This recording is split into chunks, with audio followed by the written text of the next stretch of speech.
Nag-umpisa nga itong chapter 1093 kung saan din natapos ang last chapter, which is yung nahawakan na ni Luffy itong si Kizaru. At as usual sa Gear 5 form nakita nga nating tumatawa itong si Luffy. At dito pinaikot-ikot na nga niya si Kizaru at biglang hinagi sa malayo. Kaya naman tinake advantage na nila Chopper itong pagkakataon na to. Nakita nga natin na paalis na itong si Atlas sa Labo Base para nga daw bumaba at i-overwrite yung utos sa mga pasifistas. Nung marinig nga ito ni Vegapunk sinabi niya na good decision daw ito. Since kung sino nga daw ang kumukontrol sa mga pasifistas mataas ang tsansa na manalo sa laban na to. Sa sumunod na panel nga nagdesisyon din itong si Vegapunk na sumama kay Atlas pababa sa Fabrio Base na hindi naman sinang-ayunan nila Atlas dahil ang main point nga daw ang maging safe si Vegapunk. Kaya bakit nga naman siya bababa kung mas maraming kalaban doon?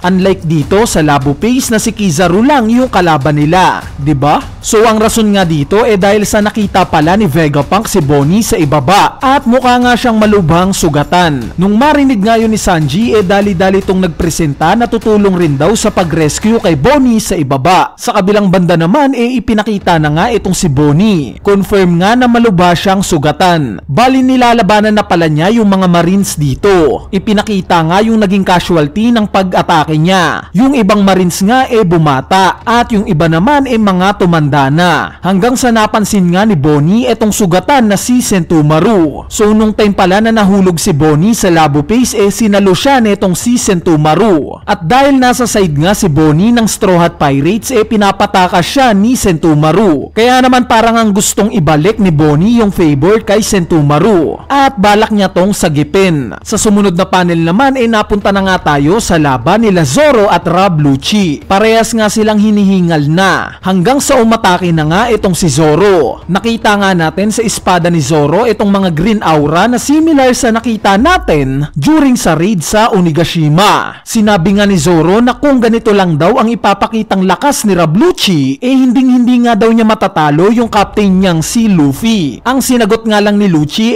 kung ganun daw di yung number 2 na lang ng Emperor yung ulo na kukunin niya. Hindi naman na daw masama yun para sa isang consolation prize. So ang dating nga parang minamaliit nila yung isa't isa. Hanggang sa nabalik na nga yung panel sa laban nila Kizaru at Luffy. Yung resulta nga ng pagbato ni Luffy kay Kizaru ipinakita na. Muntik na ngang lumubog itong si Kizaru sa dagat. Pero mabilis nga niya yung napigilan. At dito umatake na nga ulit si Kizaru. Naglabas nga siya ng maliliit na light beams direkta sa lokasyon ni Luffy. At bago pa nga yung tumama kay Luffy nag-teleport siya dito. Nag-teleport nga siya nang kasama na yung pagpapalabas ng maraming clone niya. Nung makita nga ito ni Luffy gulat na gulat siya. Bukod pa nga dyan naglabas rin ng light sword ang bawat isang clone ni Kizaru. At agad nga nilang inatake itong si Luffy. Bali nadaplisan nga ng atake na to si Luffy na talagang ininda niya. Kaya naman bigla ngang napatakbo si Luffy palayo. At nung nakaisip na nga siya ng paraan para malaman ang totoong Kizaru bigla na nga siyang umatake ng booming Dawn Stomp kung saan sunod-sunod nga niyang sinipa itong mga clone.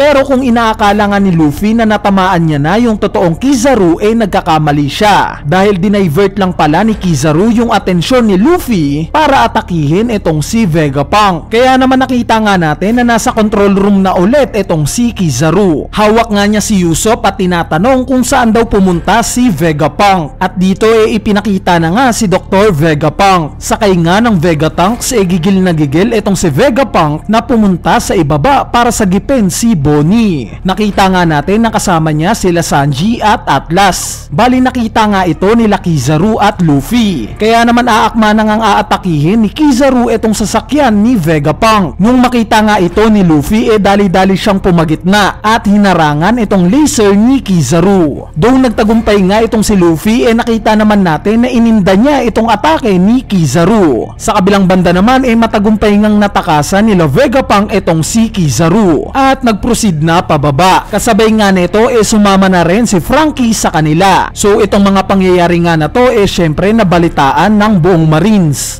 in-announce nga nila yung attempt na pagbaba ni Vegapunk na siyang target nila sa Fabryo Base. At habang pababa na nga itong sila Vegapunk, in-overwrite na ni Atlas itong utos sa mga pacifistas. Inutos nga niya na patayin daw ng mga pacifistas ang lahat ng Marines na nasa Egghead Island. At sa huling panel nga ng chapter na to, ipinakita itong si Saturn. At dito na nga nagtatapos itong chapter 1093. Bali ngayon pag-usapan naman natin ang mga pangyayari sa chapter na to. Itong naging laban nga nila Kizaru at Luffy gagawa na lang natin ng separate video. Sa part naman ng naging laban nila Zoro at Lucci nakakatuwa nga na inaddress na ngayon ni Lucci si Luffy bilang isang emperor. Samantalang nung una niyang makaharap si Luffy sa arc na to hindi niya kinukonsider na isang emperor na itong si Luffy. Meaning naalog talaga ni Luffy yung brain cells ni Lucci nung naglaban sila. De joke lang. Siguro nung time na natikman niya itong Gear 5 napagtanto niya na ibang Luffy na itong kaharap niya. At it makes sense na ngayon kung bakit niya natalo si Kaido. Sa part naman ng sitwasyon ni Bonnie na ililigtas ni Vegapunk nakita nga natin nagigil itong si Vegapunk na maprotektahan si Bonnie. Maybe ang reason lang dito nakokonsensya na itong si Vegapunk sa ginawa niya kay Kuma. At dahil nga sa nakita niya kung gaano kaimportante kay Bonnie itong si Kuma, dito na nag-kick in sa isip niya na protektahan itong pinakamamahal ni Kuma. Anyway, kung matatandaan nyo guys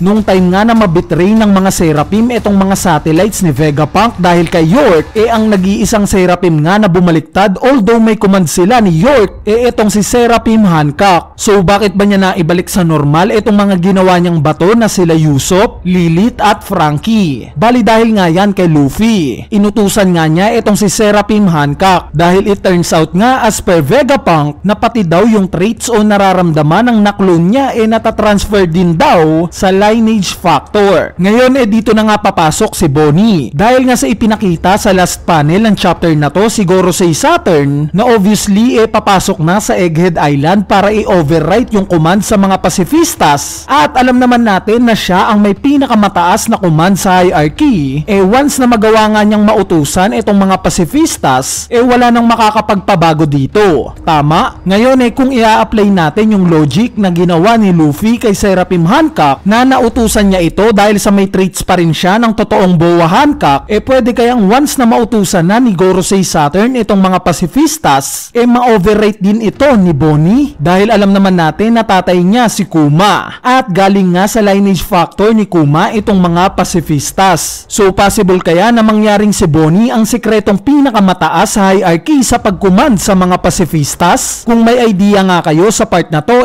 i-comment nyo na yan sa ating comment section sa ibaba. Overall nga isang solid na chapter na naman itong nilabas ni Oda. Sana lang sa next chapter i-update rin tayo ni Oda sa iba pang characters na alam nating nasa Egghead Island pa. For example, si Stacy. Ano na bang nangyari sa kanya pagtapos ng ginawa sa kanya ni Rob Lucci? Okay pa ba siya? Or si Caribou? Nasaan na ba siya ngayon? Or itong Blackbeard Pirates na alam natin na papunta sa Egghead Island wala na rin tayong update. Bali pahabol lang na ngayon ngang sumama na sa ibaba itong si Sanji at alam naman natin na ang kalaban nila Luffy at Zoro itong mga number 1 and 2 ng Marine sa Egghead Island. Mukhang ang haharapin nga nitong si Sanji itong mga Vice Admirals. Nakakatuwa nga na similar sa nakalaban niyang si Queen may ganito ring karakteristik yung isang Vice Admiral. Kaya I'm sure na magandang laban to. Anyway, ito na nga yung chapter review natin para sa latest chapter ng manga na chapter 1093. So yun lang, peace!